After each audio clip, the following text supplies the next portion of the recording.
Welcome to EWA's FIN-LYT podcast. EWA is a fee-only RIA based out of Pittsburgh, Pennsylvania. We hope all listeners of this podcast will benefit as we deep dive into complex financial topics that we will make simplified for you.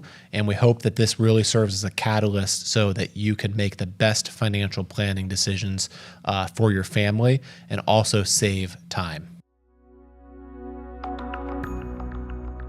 Today we're going to be doing something a little bit different and kind of discussing some non-traditional questions that our clients have for us. So let's see here. So when most people, as you guys know, when most people think of wealth advisors or financial planners, they kind of imagine somebody that's managing an investment portfolio or analyzing a tax situation or reviewing insurance coverages, right? But while this is all very important, obviously, we think that the real value goes far beyond the spreadsheets and the software and those traditional questions.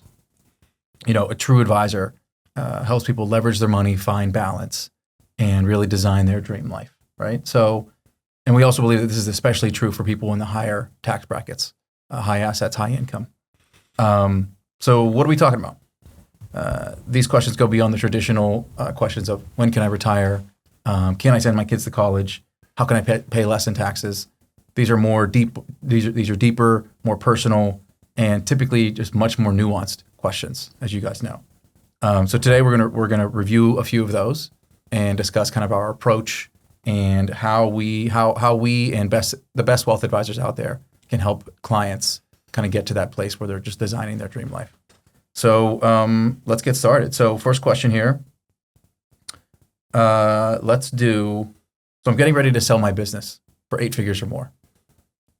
What do I need to do? What are the first steps that I need to, what I should do in order to protect my family and make sure that we can hold off the tax man for a bit and just make sure that we're kind of living the life again, the life that brings fulfillment, that is the life that we want to design. So what are some kind of the first steps that I would want to do as I'm getting ready to sell the business and then immediately after the business is sold? Any thoughts? Yeah, I think so. There's the tactical, like analytical part of this, and then there's the the life planning part of this. So I would say from a business owner that has that big of a buyout, that most likely it's been a lot of blood, sweat, and tears. It's been a lot of time, and it's probably a deep sense of the identity of how that business owner and their family may be involved in this as well and very used to it. So I think the first question is just like designing. The first exercise would be designing how you're going to spend your time post-business. So if you're sleeping 8 hours, working 10, and have 6 hours free, now you have 16 hours free after that business is sold, how are you going to spend that time? Because a lot of people, I think, sell the business out of stress without planning, and then they become more stressed after because then it's like, well, now my entire identity and my purpose is gone. What do I do? So I think the life planning stage of selling it proactively to turn the next chapter as far as, how you're going to spend time with your family or what's that next steps is going to be, I think, the most important decision-making, part of that process. And then from an analytical standpoint, there's lots of ramifications, but we'd be looking at, how to minimize taxes, both from a business sale. So is it a, S corporation? How much can we get capital gain treatment versus income treatment? Does it make sense? Like if we have like a 5-year heads up, are we eligible for QSBS? Should we convert to a C Corp and get, 10X, or if there's a limit of you can get capital gain tax free, and typically you're going to pay higher tax rates along the way, but then you can get a good portion of that tax free on the back end if you qualify. So that could be a whole podcast in itself, how to qualify for QSBS. But then I think long term, if your lifestyle. The other surprising part, I think, if it's a family-owned business is there's probably a lot of lifestyle built into business expenses that a lot of people aren't honest about. So someone says, if their business is profiting, let's just say like $2 or $3 million a year, and they're the 100% owner, and they come to me and they say, well, our expenses are $20 a month. That may be true, but you may have your cars, a lot of business, entertainment, meal, a lot of stuff run through the business. So maybe closer to $40,000 a month. And Chris and I were actually sitting down with a business owner actually two examples. One, we had initially modeled his financial independence off of $10,000 a month, and literally 5 years later, his business has exploded so much. He's doing so well that he was spending $60,000 a month, and relatively speaking, that was still a pretty small portion of the the profit, the take home. But it's very important to be honest about the lifestyle inflation as your business goes up and get a good temperature gauge. And then the other thing, and we could do a whole podcast on this, I'm realizing, the other thing I would really look at is an estate planning technique. Does it make sense before the business is sold to transfer some of the shares into an irrevocable trust, or if you're married, a spousal life access trust where you get the benefits.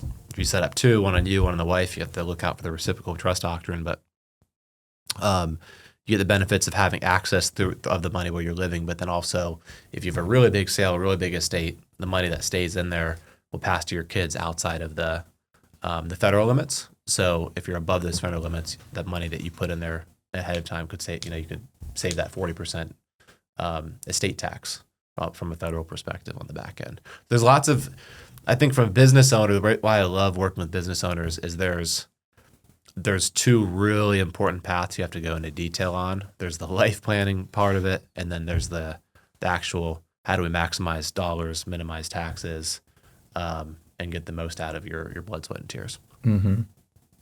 Maybe a follow-up to that would be regarding the trust setup and the structure of those. How complex do they need to be? Do I need a very sophisticated hierarchy in all these trusts, or is it relatively simple? Again, generally, what would you kind of recommend there? Yeah, I'd say, for most people, if you're selling your business for, let's just call it under $25 million, it can be, if you're married, happily married kids, it can be pretty simple, have a revocable trust, which is going to be the holding spot where most of your assets flow. That can turn into an irrevocable trust when you pass, as far as how your kids access it. But that's going to be really important to avoid probate, to have privacy, to have, kind of some governing laws. If your kid, especially if your kids are young and you die young, making sure the money is actually helping them, not enabling them. A lot of factors into that. But the revocable trust isn't going to do anything from an estate tax perspective. It's just, it's going to accomplish a lot of good things. But then, an irrevocable trust is what we would set up. But for under $25 million, we're probably looking at two spousal life access trusts, one per spouse, and then a revocable trust. Although it is complex, it's pretty simple. And the pros, in our opinion, if you have a big business sale, are going to far outweigh any cons, such as the setup fees, etc. But the maintenance on them, we just need to file tax returns every year and work with a team that's able to do that and understand that, and then manage the tax liability as the trust is growing outside of your estate. Yeah, you mentioned the the kid situation. What if I've got 3 kids, they're all college age or younger, and you mentioned helping, not enabling. Any things to think about there? As I'm going through this process. A million things to think about. Yeah, it's honestly, the statistics are the statistics. A lot of people, avoid these money conversations. They hide what they have from their kids, and then, there's a reason that, suddenly they pass, the money goes to their kids. It can do a lot more harm than good unless you've had these very proactive, educational, passing your values, passing your philosophy, making sure that they're motivated regardless. And that's a very hard thing to do. Because money can definitely change you if you inherit it at a young age. And so I don't have here's the solution today, but it's going to be a case-by-case basis. And usually it's a lot of proactive discussions that can lead to the best result of educating the kids, involving the kids, and keeping the kids accountable to be good, be useful in society, have a purpose, and regardless of how much money their parents give them, still live their best life from if that money didn't exist standpoint. Any thoughts, Chris? Anything to add? Pretty comprehensive. I think you nailed. I just talked way too much. Next question goes to you, Chris. Okay. Yeah, let's do it. And maybe in a similar vein. So let's kind of continue the story. I've sold my business. Now it's 20, 30, 40 years later. We have, me and my family will have we have more money than we'll ever spend, and we're thinking about setting up a charitable foundation. Any thoughts on what are the first steps to do that, and things to think about, some of the pros, some of the cons, and ultimately, let's say my primary goal is to establish a legacy for my family. So, any thoughts there? Yeah, if you're under 50 million, we'd probably say don't set up a charitable foundation. There's more simplistic, lower cost, more time efficient ways to do it. So, Chris, I mean, I'm sure you roll off your tongue, donor advised funds, QCDs. Yeah. Give us a rundown of those. Yeah, I'd say the most common donor advised funds, that's really if you're looking to donate to other nonprofits, though, not really setting up your own. So like Matt said, unless you really high net worth 50 and up, that's when it may make sense to kind of start your own entity that's its own charity. But a donor advised fund lets you get a big upfront deduction in the year that you put the money into this fund, and then you can disperse it, throughout the rest of your life. And even after you pass, it can go to any 501c3, any nonprofit, to whatever charity you want to help with. So I think the first thing would be like, what identify your goals. What are you passionate about? What do you want to help with? What do you want to donate to? And then I'd say the donor advised fund's the most common, but you mentioned QCDs too. 30%, you can throw 30% of your AGI in the donor advised funds. If your AGI, if you sold a business, let's say, is like 10 million one year, that would be a good year. You could, throw in 3 million of appreciated stocks. If you put in 100 grand to a stock that's now worth 3 million, there's a huge $2.9 million capital gain. We could throw that $3 million into a donor advised fund. We avoid that $2.9 million capital gain tax, plus we get a full write-off at the 37% federal tax bracket of that money. So, I mean, effectively, you've saved, just doing math here, like 59% of that gift you saved in taxes because we avoided capital gains that you would have otherwise paid, and you got 37% write-off. And so once the money's in the donor advised fund, the reason we're a big advocate of this is you have ultimate control. I mean, you can direct it all out that year. You could direct none of it out in the next 10 years and do big gifts like when you are officially retired.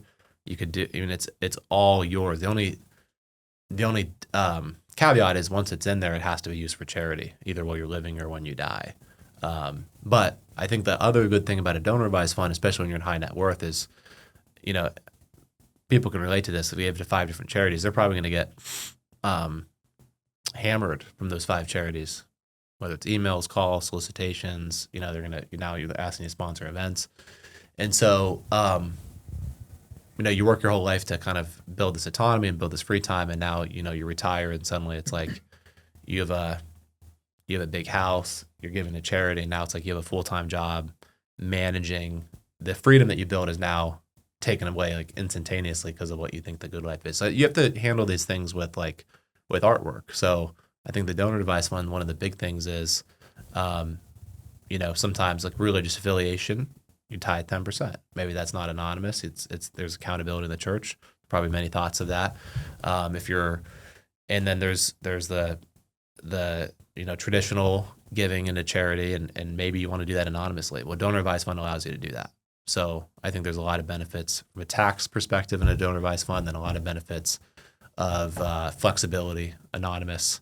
We always, I think the best status in the world is like you have wealth and you're anonymous.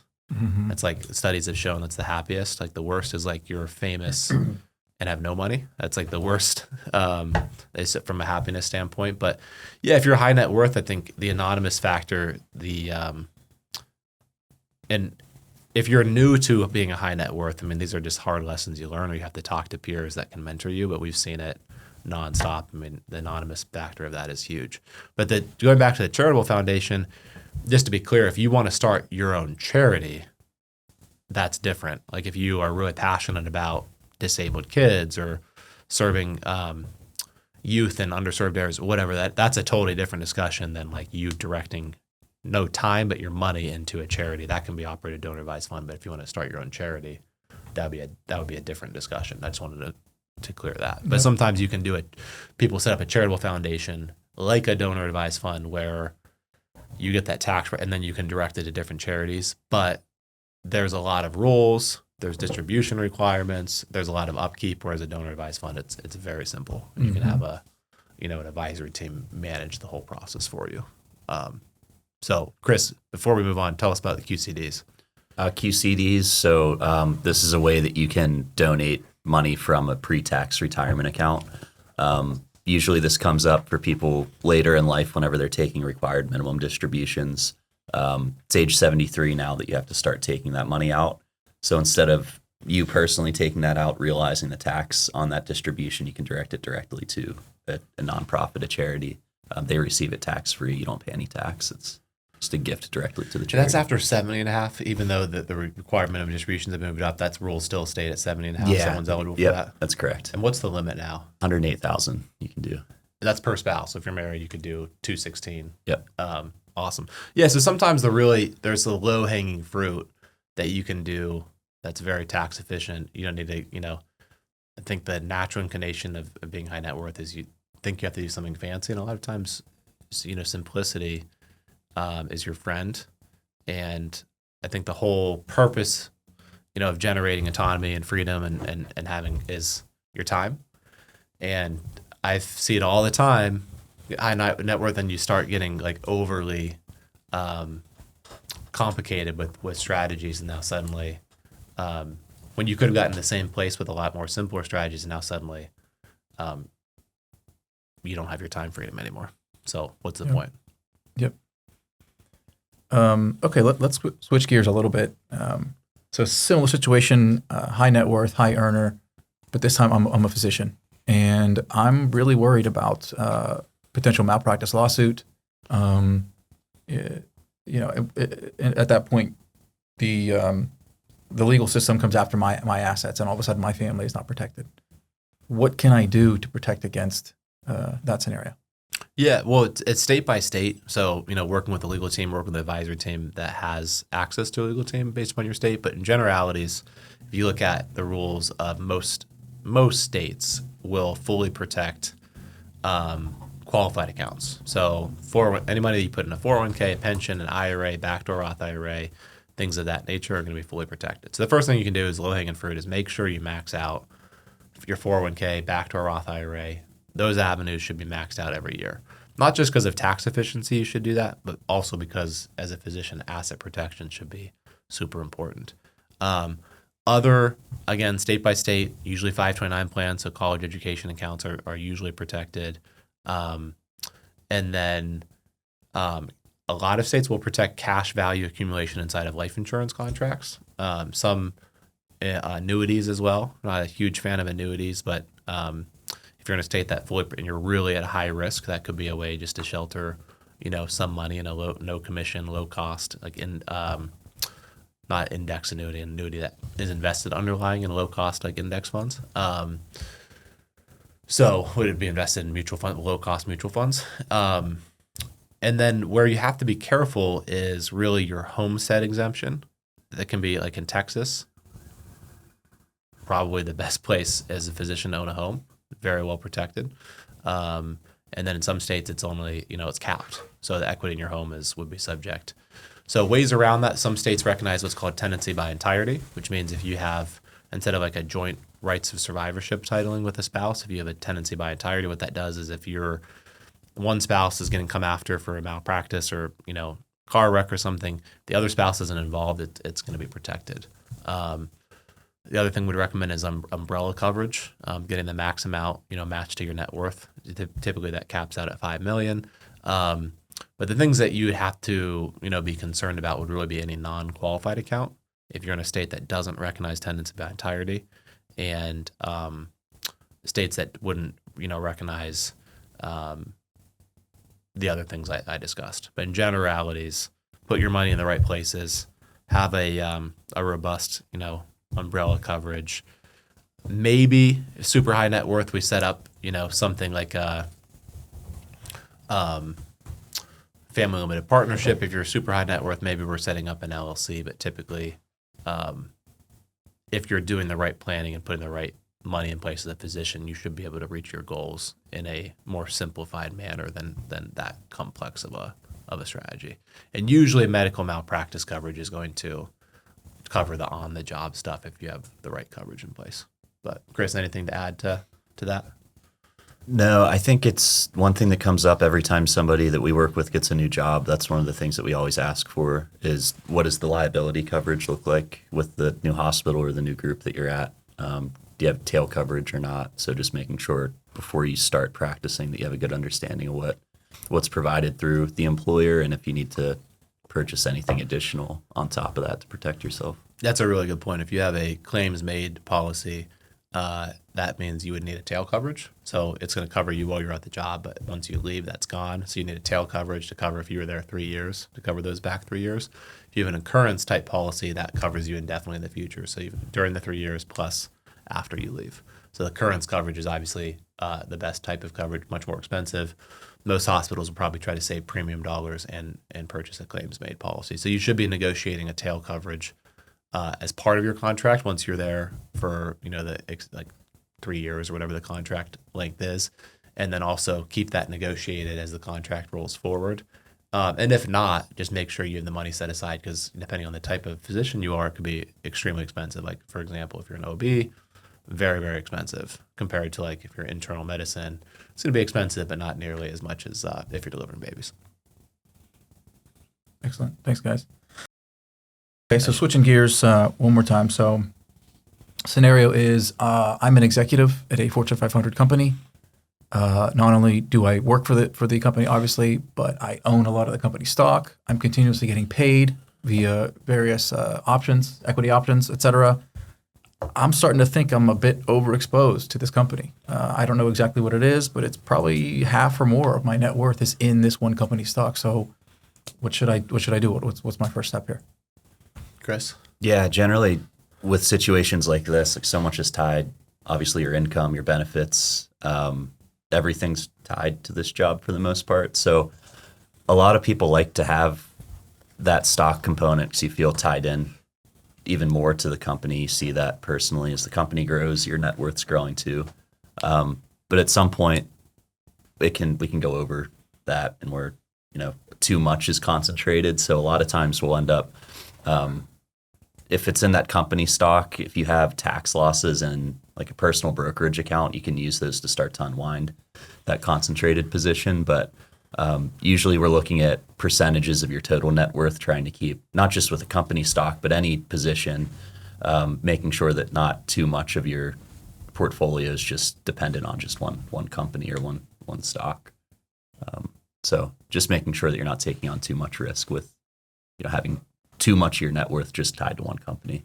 Yep. Yeah, I always run the plan with and without it. So, if you have a net worth of $5 million and $3 million is in your company stock, what happens if it gets cut in half? What happens if it goes to zero? What happens if, a lot of this is derived from restricted stock units, maybe half of them vested, half of them not. But it's a little bit more easier said than done than just like sell it because you probably have a lot of there's politics involved if you're a top executive in the C-suite of a publicly traded company, and sometimes it looks bad. It doesn't look like you're confident in your company if you're selling a huge portion of stock. So some companies will have requirements like you need to hold 1x or 2x your compensation. But we definitely recommend we're your advisor. Not that we don't care about your company, we hope it does well because we hope you do well, but we're representing you. So we're going to be big advocates in making sure that your financial plan is solidified, and no matter what happens to that company. So we typically recommend keep that company stock to less than 10% of your net worth, and try to do that as tax efficiently as possible. And also, while it's getting unwound, a good strategy is putting it in a direct index portfolio, because once you put if it's a tech company, if you put that in, the stock purchases, let's say to mirror the S&P 500 index, to mirror the S&P 600 or 400 index, we're hitting all these asset classes. They're going to be taking into consideration that you have such a heavy position in that sector. So it's going to naturally make that position de-risked if you have the rest of your investment selection working around that concentrated stock. And then as your tax loss harvesting, you can slowly, sell, step up basis, and do so tax neutral as you grow your wealth. So, but that's probably the number one concern in executive faces, because typically let's say you're making a base of 300, 400, maybe you have a cash bonus of maybe 200 or 300, and then you have RSUs of 400. So all in, you're at like $1 million. Well, without those RSUs, and by the way, you're paying taxes when those vest. So you could be paying taxes along the way, and then suddenly, end of your career, the stock drops, and now it's cost you millions of dollars in taxes to have that stock, and you're not getting anything back from it. So I think it's really important. You have to at least like set aside an equivalent to the tax liability you're paying along the way, because typically they'll withhold that 24% bracket, and then you'll have a big surprise like that should have been taxed at 37. So now you're paying out of pocket for just the privilege of holding that stock. I'm not saying it's a bad thing, but these are just complications, good complications of being in that kind of income bracket. But a very important, it could be a make or break in a financial plan, because if you're an executive and all you're doing is maxing out your 401k with a company match is capped, just on that first 2024 345, but it's not going to be enough. If we run your plan, it's probably going to be a third to half of the money you need for retirement. So the stock or other savings that you do is going to be so important. I can't tell you how many executives that show $1 million of income that feel completely broke because they feel like they can't sell this stock.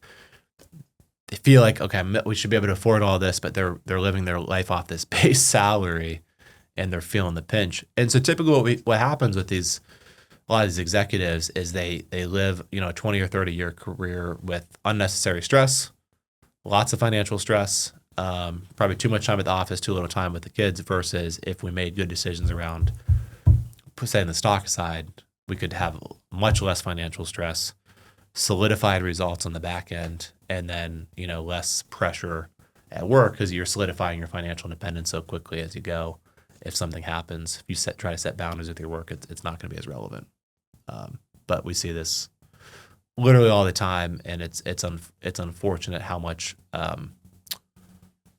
is expected of executives, time-wise, effort-wise, but then also just like conviction-wise to keep this company stock. But it definitely gets in the way of sound financial planning. Mm-hmm. Yep, for sure. All right, let's wrap up with one more.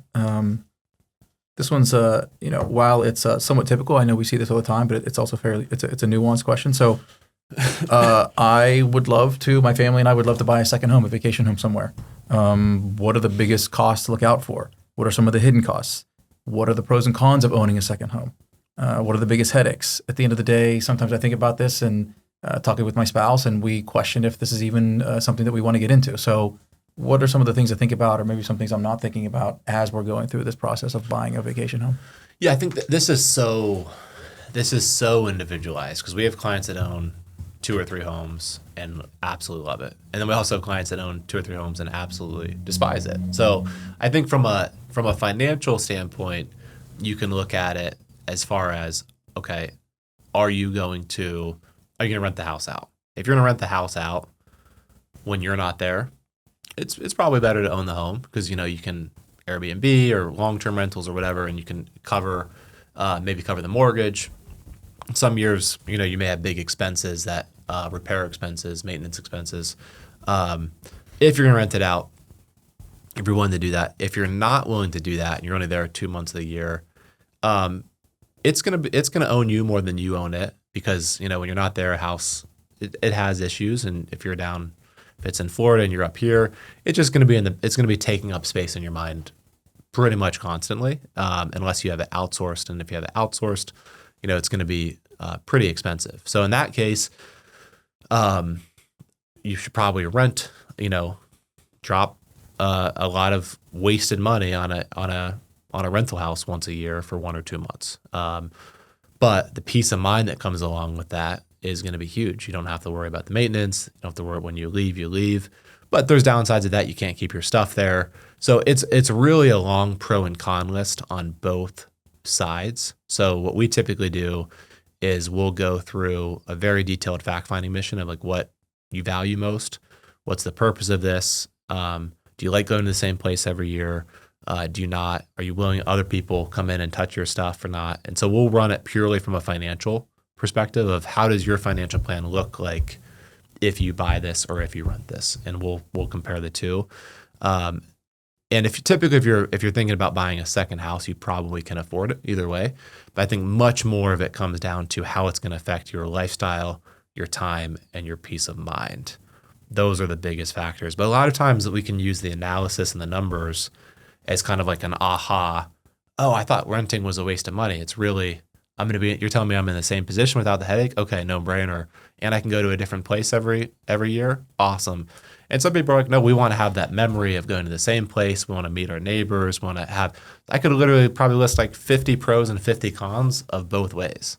But it's really individualized, and all humans are different and have their preferences. I think it's really important to understand your family-specific goals, your family-specific philosophies, educate you on the pros and cons financially, and then have that really detailed conversation around the lifestyle. But Chris, what else would you add? Because I know we have at EWA, we have like a main advisor assigned to every client. I'm thinking Chris probably has the most amount of clients that do have second homes. So you have a lot of hands-on experience with clients that have these. I think you nailed it with the peace of mind piece. Like, it's a vacation home. You want to go there to relax. And a lot of times we hear like the opposite. It can be really stressful. Things like, if you're on the coast, things like hurricanes and stuff like that, like, completely turns everything upside down. And I think just really knowing what you're getting into, and are you going to be there enough for it to be worth it? Just all the financial stuff aside, is it a right move for you and your family based on, what you want it for, how much you're going to use it, et cetera. But just want to make sure that you're going into it for the right reason, wanting something that's comfortable, something that, you have peace at, and then making sure that it doesn't turn into too much of a headache whenever you're not there. Usually it's a significant piece on your balance sheet. It's a lot of your net worth. So making sure that it's, a good decision, and not losing sleep overnight over this. Absolutely. But, absolutely. Yeah. I think a lot of people they'll work so hard to create financial independence, and then they'll still buy these houses and then they'll find themselves kind of as I love the quote. I don't agree with this like 100%, but what you own ends up owning you. I think that quote is super important in the fact that if you have that awareness of if I want to own this and I don't want it to control my thought process, and having that awareness. That's like when I get like a new car, I have so much peace of mind when I get that first scratch. I'm like, I can stop caring. Mm-hmm. I don't care now, right? It's got it, whatever, we can move on, rather than trying to keep. And that mindset has evolved. And I think the secret for me is just having the perspective of seeing the stresses that so many clients and thousands of meetings have experienced. But same thing for houses, just having that awareness of what's the best outcome, and how would I define that? Do I define that as most peace of mind, effectively spending my time, proactively with what I enjoy versus reactively with what I, maintenance and stuff I don't want to deal with? And a lot of times just that self-awareness, the exercise and talking it out. And then also I think the numbers shouldn't drive the only decision, but they should be anchoring parts of avoiding bad decisions, versus just saying, oh, this is the best financial choice. I think that exercise is more, let's stress test this so the worst case, so your plan stays on track.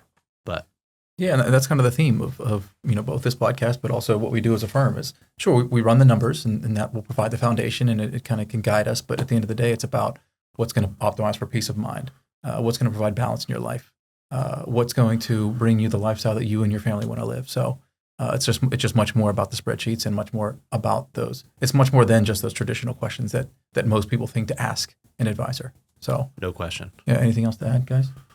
No, it's great. I think this is the favorite part of our job is, obviously there's the managing the wealth, there's the taxes, there's all these nerdy things, but not stopping there and making sure like all of that stuff is actually supporting your life by design, and making sure you live at your best life with no regrets. So that's how we do this. You got to have these deep conversations. So yeah, that's what it's all about. Thanks for tuning in to our podcast. Hopefully you found this helpful. Really hope this is as beneficial and impactful to as many people across the nation as possible. So hit the follow button. Make sure to rate the podcast, and please share with any friends or family members that would also find this beneficial. Thank you very much.